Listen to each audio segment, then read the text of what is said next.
जब कुर्बानी देने का टाइम आए तो सिपाही की दी जाती है। राजा और राजकुमार जिंदा रहते हैं गद्दी पर बैठने के लिए। परवा एकानं व्हॉट्सअपवर मिर्जापूर वेब सिरीज मधल्या या डायलॉगचा व्हिडिओ पाठवला आणि खाली लिहिलं, पार्थ पवारांना वाचवण्यासाठी दिग्विजय पाटलांचा असाच बळी दिला जातोय का? मंडळी, खरं सांगू, 500 रुपयात शर्ट येत नाही, 500 रुपयात महिन्याचा भाजीपाला येत नाही, पण 500 रुपयात पुण्यात 40 एकर जमीन नावावर करून घेतली। 1 रुपयाचा व्यवहार न करता 1804 कोटींची जमीन हडप केली। आता झालेला हा सगळा व्यवहार रद्द करून प्रकरण रफादफा करण्याचा प्रयत्न सुरू आहे। 1 रुपयाचाही व्यवहार झाला नाही हे सांगून घोटाळा झालाच नाही हे सांगण्याचा निगरगट्टपणा केला जातोय का? मुद्देमाल परत केला म्हणजे चोरी झालीच नाही, कुणीच गुन्हेगार नाही असं होतं का? सगळे व्यवहार करण्याची पॉवर ऑफ अटर्नी दिग्विजय पाटीलांना दिली, त्यामुळे आपल्याला त्याची कल्पनाच नव्हती असं सांगत कायद्याच्या पळवाटेनं सटकण्याची तयारी आहे का? जर तुम्हाला या व्यवहाराची काहीच कल्पना नव्हती तर मग पत्रावर तुमच्या सह्या कशा? खरंच तुम्हाला फसवलं गेलं तर तुम्ही दिग्विजय पाटील आणि शीतल तेजवानीच्या विरोधात पोलिसात का गेला नाही? दिग्विजय पाटील असा कोण आहे की त्याच्यासाठी सगळी यंत्रणा हलते आणि 21 कोटींची स्टॅम्प ड्युटी माफ करते? 99,000 रुपये भांडवलावर 300 कोटींची जमीन खरेदी करण्याची ताकद कशी येते हा प्रश्न अचाट बुद्धिमत्ता आणि जगातील सर्वात श्रीमंत एलॉन मस्कला सुद्धा पडला असेल।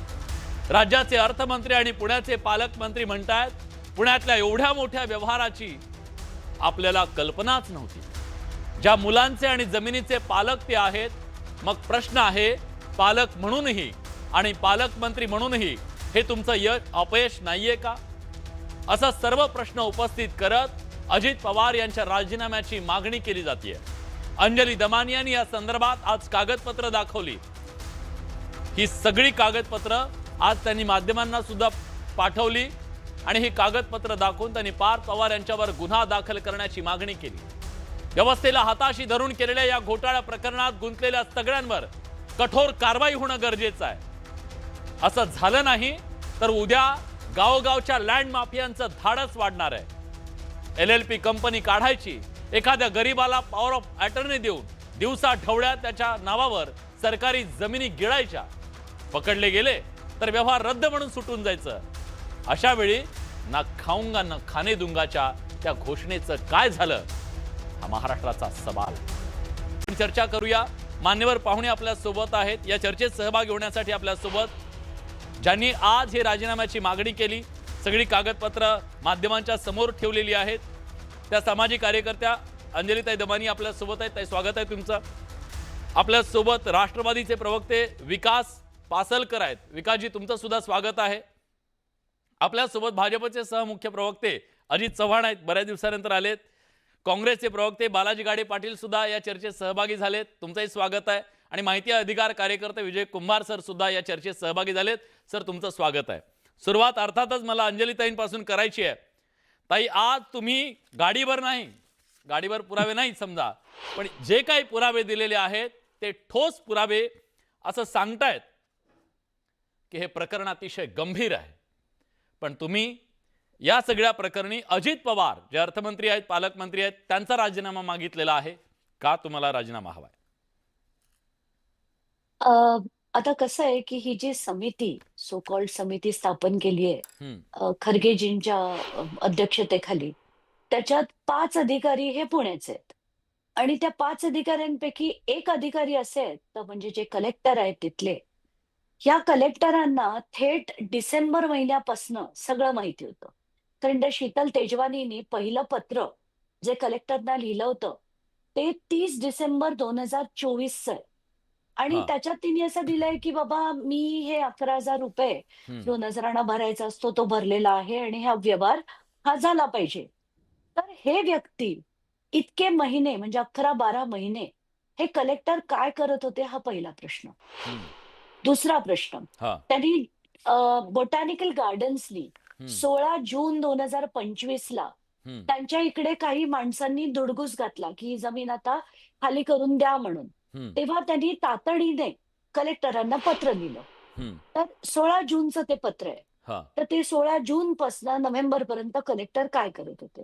हम्म. त्यांनी आणि त्यांना माहित नाही असं नाही, कारण कलेक्टरांनी एसडीओला पत्र लिहिलं, की याच्यावरचा स्पष्ट अभिप्राय तुम्ही 24 तासात द्या. आणि हम्म. कसं आहे माहितीये विलास, की हम्म. प्रत्येक गोष्ट हे जसं सिंचन घोटाळ्यात व्हायचं ना, हम्म. तात्काळ करा, पटकन करा, म्हणजे 24 तासात अभिप्राय द्या, त्वरित द्या, विशेष बाब म्हणून जसं आम्ही विशेष बाब हे सिंचन घोटाळ्यात बघत होतो, तसंच काहीसं मला इथे होताना दिसतंय. बर. आणि हे very typical Ajit Pawar style आहे. तर ही मला तिथे या प्रकरणात सुद्धा होताना दिसली. हम्म. आता याच्यात जर खरी चौकशी व्हायची असेल, तर राज्याच्या उपमुख्यमंत्री पदाच्या माणसाच्या मुलाची चौकशी कधी होऊ शकेल का? हा. हा पहिला प्रश्न. हम्म. आणि दुसरा म्हणजे ते तिथले पालकमंत्री आहेत. सगळे अधिकारी त्यांना रिपोर्ट करतात. तर हे अधिकारी 5 अधिकारी काही करू शकतील का? हम्म. आणि जर याचा आन्सर नाही असेल, तर मग आपण हे कशासाठी हा फार्स करतोय? मला हा प्रश्न पडतोय आता. ठीक आहे. मी थेट प्रश्न विचारतो विकास पासलकर यांना. विकासजी, अगदी ही साधी गोष्ट आहे. राज्याच्या उपमुख्यमंत्री अर्थमंत्री असलेल्या व्यक्तीच्या मुलावरती आरोप आहे. पालकमंत्री ते पुण्याचे आहेत, पुण्यातली जमीन गेली आहे. आणि अशा प्रकारे इतके गंभीर आरोप झालेले असताना, त्या प्रकरणाची चौकशी सुरू झालेली असताना, 2 गुन्हे दाखल झालेले असताना, काही काळापुरतं जसं सिंचन घोटाळ्यामध्ये ते बाजूला झालेले होते, त्यांनी ते चौकशीला सामोरे गेले. अशाच प्रकारे सामोरं जाऊन राजीनामा द्यावा अशी मागणी केली जाते. अजित पवार राजीनामा देत आहेत का? विलासजी, आपण हे पाहिलं असेल की महाराष्ट्राचे मुख्यमंत्री माननीय देवेंद्र फडणवीस साहेब यांनी उच्चस्तरीय चौकशी समिती नेमलेली आहे. हा. त्याचे प्रमुख विकास खारगे साहेब यांच्या अध्यक्षतेखाली हा सगळा तपास होणार आहे. या ठिकाणी जे काही समितीमधले मेंबर असतील त्याबद्दलचे काही मतांतर असू शकतात, परंतु राज्याचे प्रमुख म्हणून आपण देवेंद्र फडणवीस साहेब यांनी ज्या पद्धतीची चौकशी समिती आणि सखोल चौकशी सांगितलेली आणि विकास खारगे साहेब यांची कार्यपद्धती आपल्या संपूर्ण महाराष्ट्राला माहिती. योग्य ते योग्य आणि चांगल्याला चांगल्या पद्धतीने न्याय देणं हे त्यांच्या आजपर्यंतच्या कामाची पद्धती आहे. मी अंजलीताईंना पण विनंती करतो आणि आपल्या सर्वांना या माध्यमातून हे सांगू इच्छितो की आपण किमान एक महिनाभराचा अवधी, एक 5-6 दिवस झालेली आहे ही समिती स्थापन झालेली आहे आणि या समितीच्या माध्यमातून जे काही निघेल त्याला राष्ट्रवादी काँग्रेस पक्ष आणि माननीय अजितदादा पवार साहेब हे राज्याचे उपमुख्यमंत्री यांनी सुद्धा या चौकशीला बिनधास्तपणे सामोरं जाण्यासाठी कुठेही कसल्याही प्रकारचा दबाव किंवा कुठल्याही प्रकारचं त्या ठिकाणी कुणाला हस्तक्षेप करणार नाहीये हे स्पष्ट सांगितलेलं आहे. कारण त्यांची आजपर्यंत त्यांनी हे सांगितलं की माझ्या कार्यालयामधनं माझ्या कुठल्या ऑफिसरने किंवा अशा सरकारी जमिनीच्या विषयी कुठलाही मुद्दा आला तर कोणाचाही ऐकणं किंवा ऐकू नका या स्पष्ट सूचना केलेल्या आहेत आणि अनेक वेळा त्याचा प्रत्यय आलेला आहे. परंतु काय होतं सर, ते भविष्याचं झालं ना, घडलेल्या गोष्टीबद्दलचं तुमचं काय मत आहे? विलासजी, जी घटना घडलेली आहे त्याच्यावरती मी आज किती जरी या ठिकाणी बोललो सर, काही पेपर असतील तुमच्याकडे, सांगा ना महाराष्ट्राला. ह्या अंजली दमानी असतील, इतर सगळेजण असतील, हे खोटं बोलतात, हे घ्या पेपर. दूध का दूध, पाणी का पाणी. ऐका ना विलासजी, आपण ऐकलं पाहिजे या ठिकाणी की अंजली दमानिया ताई ज्या आहेत त्यांनी जे काही एव्हिडन्स किंवा या कागदपत्र त्या ठिकाणी दाखवलेले आहेत, मी त्यांना तेच सांगतोय की आपण फक्त थोडा वेळ द्या. काय होतंय, आज एखादी घटना घडली, आता या ठिकाणी ज्या तेजवानी मॅडम आहेत त्यांनी 19 वर्षापूर्वी त्या सगळ्या गोष्टी केलेल्या आहेत, त्याचं ऍफिडेव्हिट किंवा त्या ठिकाणी त्यांनी जे काही घेतलं त्या ठिकाणी त्या ह्या सगळ्या प्रकारामध्ये आज त्यांनी पुढे आलेले आहेत. त्यानंतर ही कंपनी आहे आणि मग यामध्ये आज एकमेकांवरती आरोप किंवा प्रत्यारोप करण्यापेक्षा आपण थोडा काळ दिला पाहिजे. आपण राज्य सरकारवरती विश्वास ठेवला पाहिजे.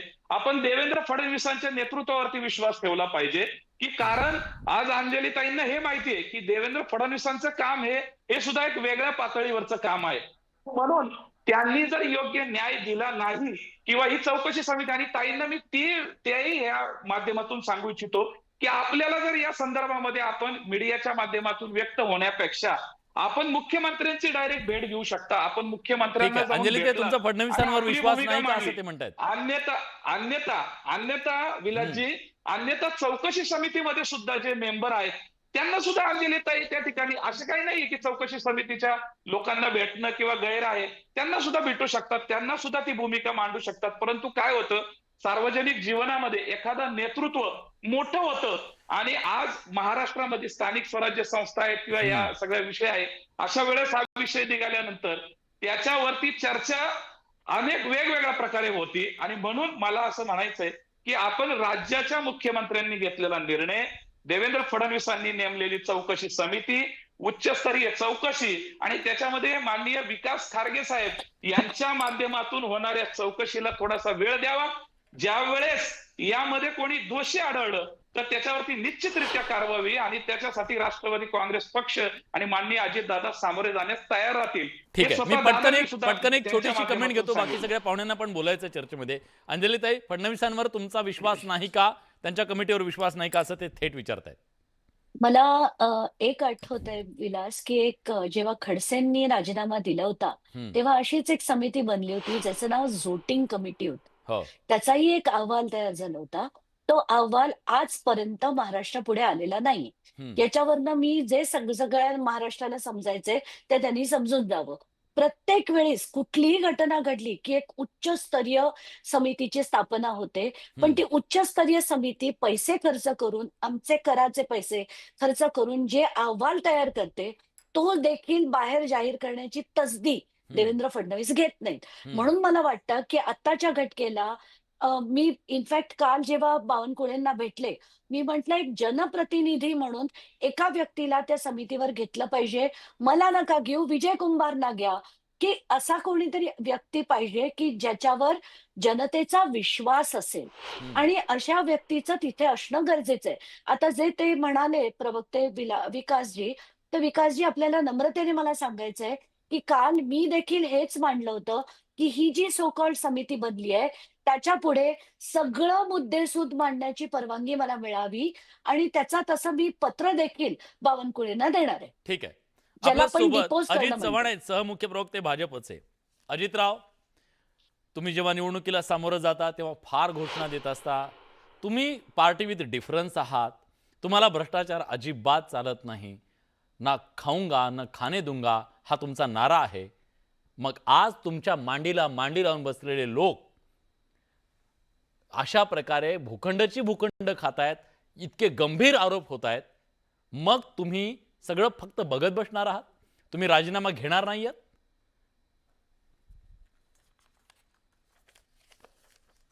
विलाजी, या विषयामध्ये प्रथमदर्शनी त्या ज्या कोण शीतल तेजवानी आहेत, म्हणजे मोठ्या ज्या कंपन्या असतात त्या कंपन्यांची महाराष्ट्रात काय देशामध्ये जमिनीचा व्यवहार करण्याची एक पद्धत असते. तिथला कोणतरी स्थानिक एजंट असतो, कुठली तरी एक लोकल कंपनी असते, ती सगळे तिथले जे काय वादविवाद मिटवून एखाद्या मोठ्या कंपनीला अप्रोच होते आणि तसा तो व्यवहार होतो. मला विकासराव पासलकर आता जे म्हणाले तेच घेऊन पुढे जायचंय. या विषयामध्ये माझे नेते आदरणीय देवेंद्रजींनी निर्देश दिल्यानंतर 2 तासाच्या आत एका वरिष्ठ सरकारी अधिकाऱ्याचं तातडीनं निलंबन झालं. या विषयामध्ये कुणालाही पाठीशी घातलं जाणार नाही असं माननीय त्या मुख्यमंत्र्यांनी अधिकाऱ्याचं याच्या आधी अनेक स्पष्टपणे वेळा निलंबन सांगितलं. झालंय. विजय कुमार सर सांगतील. एक तो किती नाही. सूर्यकुमार जो आहे ना, त्याच्या येवले येवले, येवले. त्याच्या सत्तेचा सूर्य कधीच मावळत नाहीये. नाही, आता एवढा तो हे आहे. आणि सगळ्यात महत्वाचा, तुम्ही मोठी कंपनी म्हणालात ना, 708 रुपयाचा तोटा झालेली ही कंपनी आहे. 99,000 भाग भांडवल आहे आणि 300 कोटी रुपये करणारी प्रचंड मोठी कंपनी आहे. अजितराव, फाट. तुम्ही ना असंघाशी संघ केल्याचा प्रॉब्लेम आहे असं तुमच्यावर टीका केली जाते. पण आता ऐन निवडणुकीच्या लक्षात घ्या. तोंडावर तुम्हाला फटका विलासजी. बसतोय का सगळ्याचा? नाही विलासजी, एक लक्षात घ्या की या विषयामध्ये कुणालाही पाठीशी घातलं जाणार नाही असं माननीय मुख्यमंत्र्यांनी स्पष्टपणे सांगितलेलं आहे.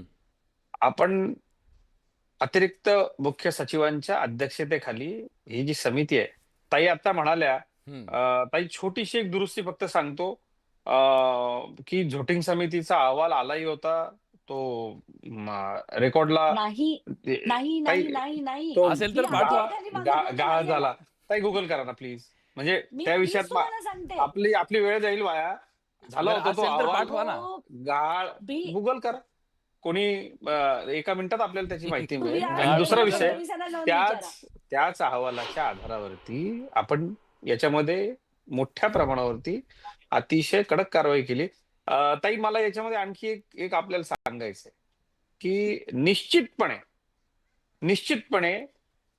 ज्या ज्या पद्धतीनं म्हणजे आपण असाल, विजयराव कुंभार असाल, आपल्याला 100% निश्चितपणे आपलं कौतुक केलं पाहिजे की या सगळ्या विषयांचे आपण पाठपुरावे करता आणि सामाजिक हिताचे विषय समोर आणतात.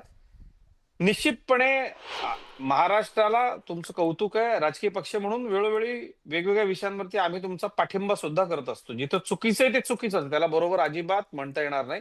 पण एक प्रोसेस आहे, त्या प्रोसेस थ्रू आपण जाऊ काय आणि या तुम्ही सगळ्या सांगा नाही विषयामध्ये चुकीचं आहे की बरोबर आहे. कोणालाही म्हणजे ते हे चुकीचं असं झालं ना जर अजितराव पार्थ पवार अजितराव विलासजी. महाराष्ट्र तुम्हाला नेहमी बोलताना बघतो, बोलताना ऐकतो. जे चुकीचं आहे ते चुकीचंच आहे. त्याला हा, पाठीशी मग घातलं हे जाणार नाही.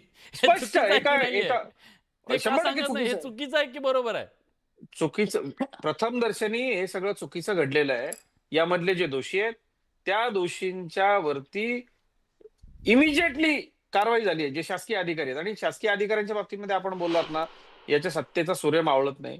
एक लक्षात घेतलं पाहिजे, राजकीय व्यवस्थेमधले कार्यकर्ते असतील, सामाजिक कार्यकर्ते असतील, सगळेच मंडळी ज्या पद्धतीनं मॅट असेल, इतर सुरक्षेची कवचकुंडला घालून हे लोक फिरतात, सरकार कोणाचंही असो, पण हा जो माज आहे तो माज मोडून काढला पाहिजे. आणि तो वेळोवेळी माहिती अधिकार कार्यकर्ते असतील, सामाजिक कार्यकर्ते असतील, राजकीय व्यवस्थेमधले कार्यकर्ते असतील, आम्हाला वेगवेगळी किंमत मोजावी लागते. पण नाही या नाही, थांबा सरकारी थांबा. तुमच्या अधिकाऱ्यांचा या माज आम्ही वाक्यात मोडतो. ना तिकडे विजयकुमार सरांना खूप असं भरून आलंय. त्याचं कारण असं आहे नाही, त्यांना विचारा ना तुम्ही हा की कुमार सर, हा मार्क त्यांचं कसा जे उतरवला चाललंय जातो, कशा कशा पोस्टिंग मिळतात हो, त्या वेळेला कशा कशा मिळाल्या पोस्टिंग, त्याचा सूर्य कसा मावळत नाही सांगा बरं महाराष्ट्राला एकदा.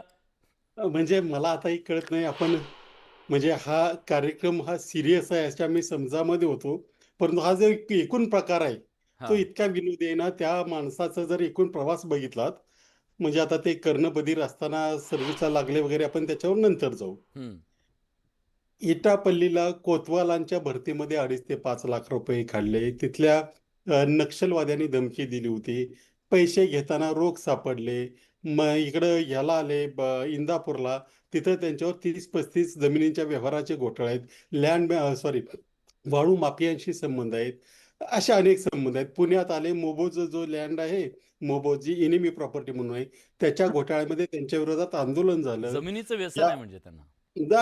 ते मी नाही म्हणत, ते शासनानं म्हटलंय हा हा आणि शासनाने FIR मध्ये म्हटलंय. हम्म आता याच्यात मला आणखी 2-3 मुद्दे मांडायचे तर आपण चर्चा कशावर करतोय. हम्म जो व्यवहार झालाय त्याच्यात एका पैशाचं देवाणघेवाण झालं नाही असं स्वतः अजितदादा म्हटले. एक्झॅक्टली.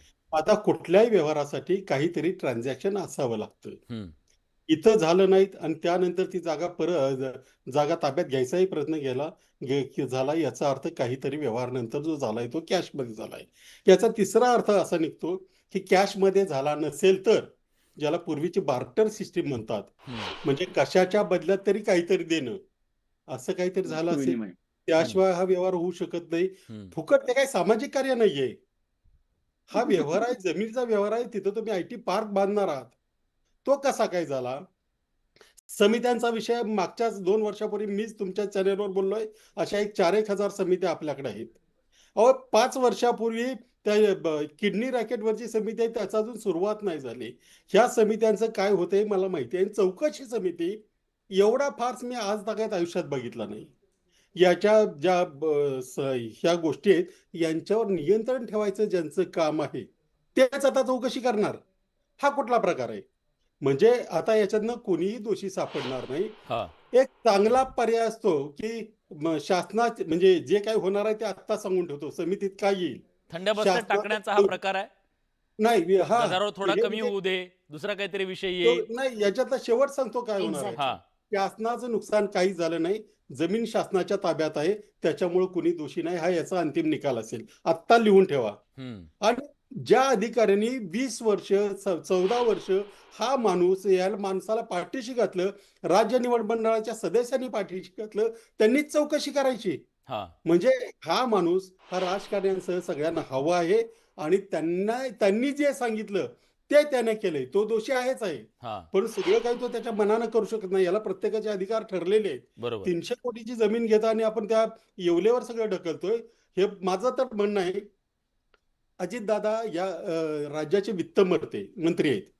राज्याचा एक जरी रुपया वावगा खर्च होत असेल किंवा वाया जात असेल किंवा आणखी काही नुकसान होत असेल तर सगळ्यात आधी अजितदादांनी पांघरून घालायच्या ऐवजी याच्यावर खर्च झालाच नाही म्हणून थांबण्याच्या ऐवजी त्यांनी जाऊन कसा घोटाळा झाला हे सगळ्यांसमोर आणून त्याची चौकशी करून जे कोणी आहे त्यांना तातडीने बडतर्फ करायला पाहिजे होते. याच्यामध्ये जे संबंधित आहे त्या खरंच महाराष्ट्राला वाटलं असतं की तुम्ही जे बोलताय ते खरं आहे. मला काँग्रेसचे प्रवक्ते आपल्या सोबत आहेत, त्यांना विचारायचंय, आज त्यांच्यासाठी सुद्धा अडचणीचा काळ आहे. त्याचं कारण असं आहे, या राज्यातल्या विरोधी पक्षांची काय अवस्था आहे बघा.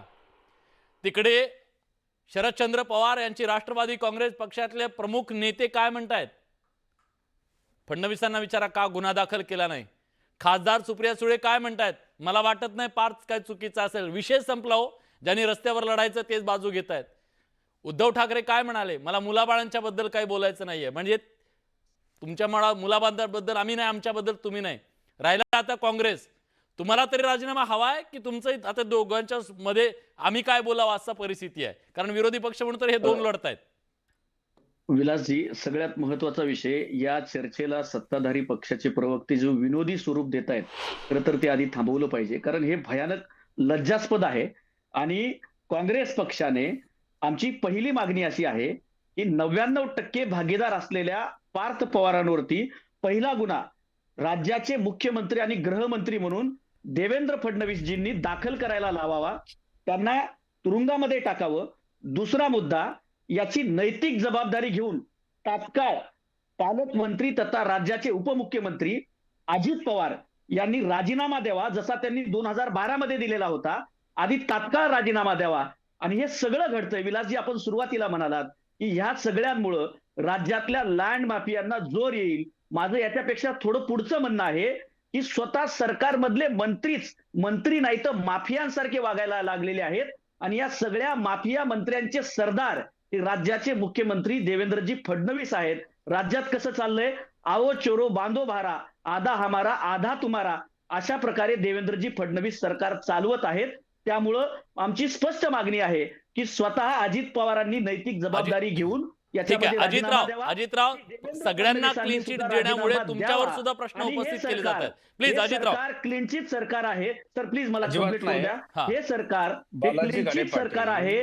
आपण या विषयामध्ये ज्या पद्धतीनं बोलत आहात विलासजी, मी कुठेही या विषयाचं समर्थन चर्चेच्या सुरुवातीपासून केलेलं नाही. हा विषय गंभीर आहे, याची चौकशी झाली पाहिजे.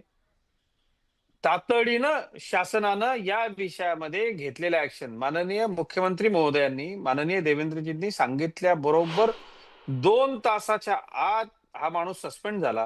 आणि कुंभार सर, तुम्ही अत्यंत बरोबर बोलताय सर. माझ्याकडे अजितराव, तुम्ही तेव्हा पत्रकारितेत होता, तुम्ही तेव्हाही पत्रकारितेत होता, तुम्हालाही सगळं आठवत असेल, मलाही सगळं आठवत आहे. जेव्हा तेव्हा आरोप झाले अजित पवार यांच्यावर सिंचन घोटाळ्याच्या संदर्भातले, तुमचाच पक्ष तेव्हा त्यांचा राजीनामा मागत होता. निश्चितपणे आपण एक लक्षात घ्या, या विषयामध्ये आमच्या सोबत असले तरी सुद्धा या प्रकरणात माननीय मुख्यमंत्र्यांनी जी भूमिका घेतली त्या भूमिकेचं निश्चितपणे स्वागत केलं पाहिजे. कुठं कोणाला पाठीशी घालण्याचा प्रयत्न केला आम्ही? का पार्थ पवार यांच्यावर गुन्हा दाखल नाही हा सवाल विचारतात विरोधक. ज्या पद्धतीनं गुन्हा का दाखल झाला नाही?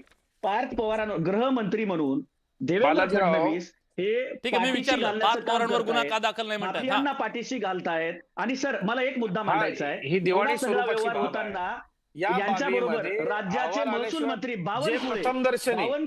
प्रथमदर्शनी याच्यामध्ये एक मिनिट अजितराव, तुम्ही दिवाणी म्हणाला. कुंभार सर दिवाणी आहे, कुमार सर दिवाणी आहे की फौजदारी आहे? त्याचं येऊ अजिबात नाही, देत ना. अजिबात नाही. प्लीज सर सांगा, अजिबात तुम्ही नाही. तुम्ही सांगा हे. जमिनीचे सगळे घोटाळे हे दिवाणीमध्ये बसवायचे हा प्रकार अत्यंत चुकीचा आहे. ही राज्य शासनाच्या जमिनीची झालेली लूट आहे, फसवणूक आहे. आर्थिक व्यवहार नसताना आर्थिक व्यवहार भासवलाय. आणखी काहीतरी याच्या मागे मोठा आहे. हा दिवाणी दावा नाही. शासनाची जमीन कुंभार साहेब, आयटी आपण पार्क दाखवून सामाजिक कार्यकर्त्यांनी आपण सूचना कराव्यात, त्या बरहुकूम ही समिती काम अहो, करेल. सूचना यापेक्षा नाही. मी आणखी तुम्हाला एका वाक्यात आणि सांगतो. आपण याच करताना कमिटीचे काही सदस्य आहेत. याच नाही, विषयामध्ये नाही. माझ्यासारख्या प्रकरणात ते होते.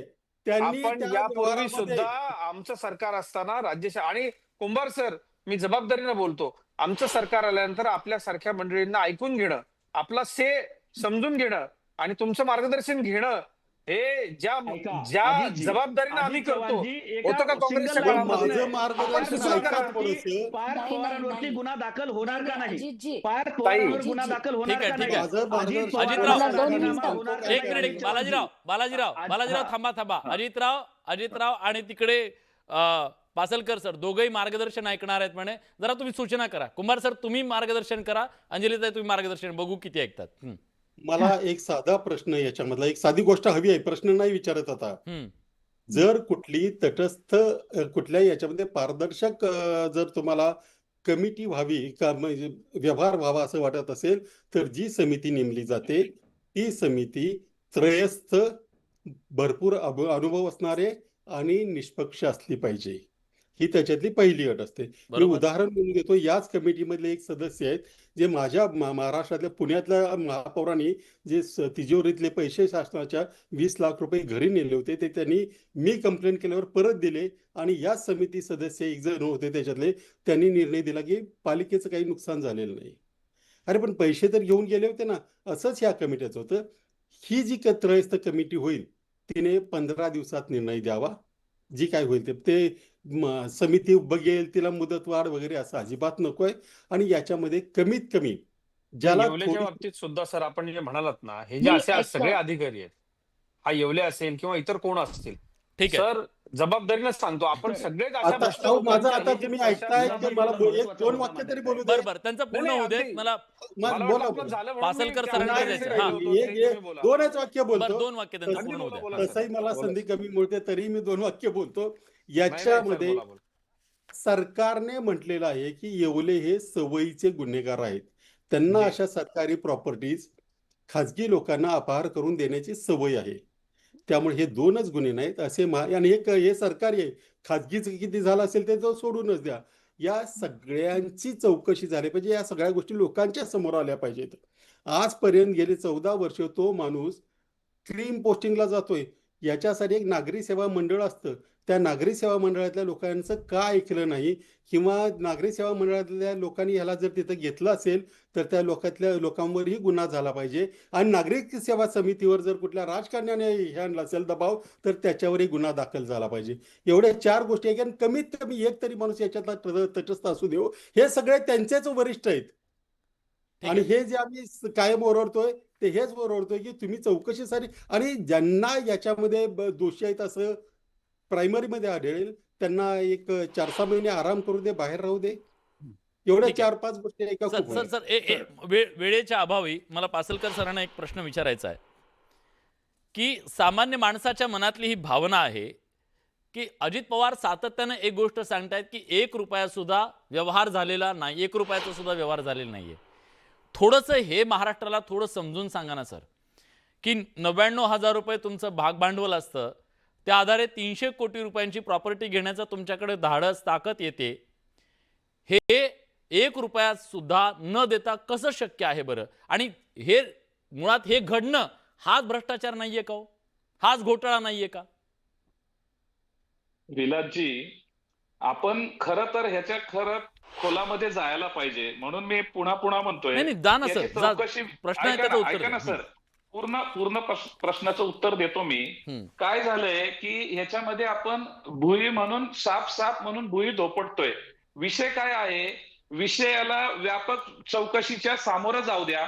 मला विजय कुंभार साहेबांचं आणि दमानिया मॅडमचं पण सुद्धा या ठिकाणी स्वागत करायचंय. माझे मित्र या ठिकाणी चव्हाण साहेबांना ऐका ना, पार्थ पवारांवरती गुन्हा दाखल का होत नाही? ऐका ना, पार्थ पवारांवरती ऐका. गुन्हा दाखल, पार्थ पवार गुन्हेगार आहे ते अहो, म्हणता का नाही पार्थ तुम्ही? आपण थोडं ठीक आहे बालाजीराव थांबा, मी उत्तर घेतो, माझ्या प्रश्नाचं उत्तर आपण घेतो. हे समजून घेतलं पाहिजे की पार्थ पवार या प्रथमदर्शनी यामध्ये कुठेही नाहीयेत. तुम्ही लक्षात घ्या, कुठे यामध्ये नाहीयेत? दिग्विजय कुणाच्या पाटलांनी- कंपनी?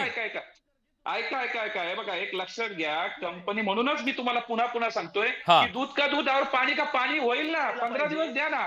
आता मला उलट हे सांगायचे मग की 15 दिवस विजय बाहेर कुंभार राहणार आहे साहेब का? आणि दमानिये मॅडम, बाहेर राहणार का? बालाजी गाडे पाटील, आपण थोडं संयमाने घ्या. मी तुमच्या सगळ्या प्रश्नांची उत्तरं देतो, मला बालाजीराव काही थांबा. प्रॉब्लेम नाहीये. थांबा बालाजीराव. सिंगल हा. प्रश्न ऐका. उत्तर द्या. विजय कुंभार साहेब आणि दमानिया मॅडमला उलट मला हे सांगायचंय की त्यांनी या अशा प्रकरणातून पुढे आल्यानंतर काही आवाज उठवतात, त्या पद्धतीने उलट परवा माननीय अजितदादांनी हे सांगितलं की मुख्यमंत्र्यांना समितीमध्ये याच्यानंतर सुद्धा सरकारी जमिनींमध्ये असे जे चुकीचं काही घडतंय, या नियमामध्ये नियम लावून काहीतरी यावरती कठोर नियम लावून सरकारी जमिनीचं इथून पुढच्या काळामध्ये असं कुणी उठेल, चुकीच्या पद्धतीने व्यवहार करेल, हे राज्याला चुकीच्या दिशेने घेऊन जाईल. आणि म्हणून अशा याच्यासाठी सुद्धा नियम झाला पाहिजे, याच्यासाठी सुद्धा एखादी समिती ते गठीत नंतर झाली काय पाहिजे. हो? आणि तुम्ही नंतर याच्यासाठी कशाला मला म्हणताय? विजय कुंभार साहेब आणि विकासजी, ते नंतर काय व्हायचं ते होईल.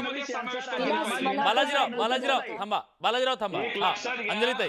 राजीनामा नाही, या सगळ्या- मला थोडंसं शांतपणे हा, बोलायचंय. बोला. एक तर ना आपण या विषयावर येऊया हा. आणि हे जे इकडचं तिकडचं बोलणं सगळं राहू दे. आता ह्याच्यात झालंय काय, FIR काय म्हणतोय की FIR यांचं असं म्हणणं आहे की जे सही करणारे आणि सही करून घेणारे जे तिथे व्यक्ती उपस्थित होते त्यांच्यावर FIR झाला. आता खरं तर जी ट्रान्झॅक्शन झाली आहे त्या ट्रान्झॅक्शन मध्ये शीतल तेजवानीचं नाव आहे आणि अमेडिया एंटरप्राइजेस LLPचं नाव आहे. तर ती अमेडिया एंटरप्राइजेस LLP वर FIR होणं गरजेचं होतं. तिथे सही करणारा व्यक्ती हा कदाचित त्या कंपनीचा कारकून सुद्धा असू शकतो.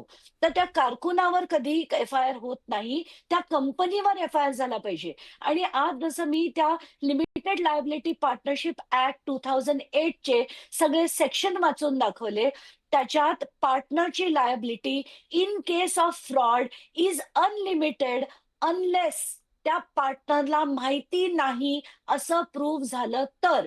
आत्ताच्या घटनेला हे डॉक्युमेंट झालं मे महिन्यात आणि एप्रिल महिन्यातच पार्थ पवाराच्या सहीचं जे पत्र होतं त्याच्यात त्यांना अग्रीमेंट करण्याची, पेपर साईन करण्याची, DIC ला ऍप्लिकेशन करण्याची, LOI साठीच्या या सगळ्या गोष्टींचं त्यांना रेझोल्युशनद्वारे त्यांच्यावर ती ही जबाबदारी ठेवली होती. म्हणजे याचा अर्थ की पार्थ पवारला पूर्ण कल्पना होती. तर असं असताना आधी नाही केलं तर निदान आता तरी करा. अजित पवारचं नाव मध्ये आलं, पार्थ अजित पवार, म्हणून पार्थ पवारवर कारवाई करायची नाही. हा झालेला अतिशय मोठा फ्रॉड आहे. आणि जर साध्या माणसाला, साध्या चोराला 5,000 रुपयाची चोरी करून जेलमध्ये सडावं लागतं, तर पार्थ अजित पवार आहे म्हणून तो सगळ्या FIR मधनं बाहेर राहणार का, हा पहिला प्रश्न. दुसरा प्रश्न, आता ह्या ज्या सगळ्या ट्रान्झॅक्शन झाल्या आहेत, जसं मी म्हटलं की शीतल तेजवानीला कुठल्याही प्रकारचे अधिकारच नव्हते. तिला अधिकार कुठले होते ते जर पॉवर ऑफ अटॉर्नी वाचली तर त्याच्यात तिला पेपर जमा करण्याचे, पेपर कायदेशीर ऑफिशियल्सला जाऊन देण्याचे, वकील हायर करण्याचे, कोर्टात जाण्याचे, डॉक्युमेंटेशन तयार करण्याचे अधिकार होते. पण त्या याच्यात खरेदी खतावर सही करण्याचे अधिकार हे शीतल तेजवानीला नव्हते. हे आम्ही काल, म्हणजे ते गायकवाड कुटुंब जेव्हा मुंबईला आलं होतं तेव्हा त्यांना मी त्यांच्याकडनं वाचून घेतलं. मी म्हटलं दाखवा मला कुठे याच्यात तिला अधिकार आहे. तर ते पण म्हणाले हो खरंच आहे, याच्यात अधिकार नाहीच दिलेले आहेत. तर आणि याच्यात सगळ्यात महत्वाचा मुद्दा म्हणजे ही जमीन आहे सरकारची. ती जरी रिग्रँट करायची असली तरी त्याचं एक प्रोसिजर आहे. त्याचे पैसे नुसते भरून झाले की ती रिग्रँट होत नाही. ती रिग्रँट करण्याचं जे प्रोसिजर आहे ते झालं नाही. बरं समजा ती रिग्रँट पण झाली, त्याच्यानंतर सुद्धा ती वर्ग 2 होते. वर्ग 2 झाल्यानंतर त्याची परवानगी घेतल्याशिवाय, ती कलेक्टरांची परवानगी आल्याशिवाय त्यांना विकता येत नाही.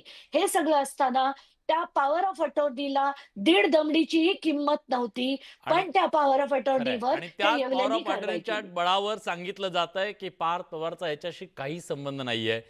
म्हणूनच या सगळ्या प्रकरणाची अतिशय निष्पक्षपणे चौकशी होणं गरजेचं आहे. कारण सुरुवातीला सांगितलं त्याप्रमाणे या प्रकरणात जर दोषींवर कठोर कारवाई झाली नाही, ज्यांनी फ्रॉड केलाय, तर या महाराष्ट्रामध्ये मोठ्या संख्येनं लँड माफिया सोकावतील. म्हातारी मेल्याचं दुःख नाही, काळ सोकावता कामा नये.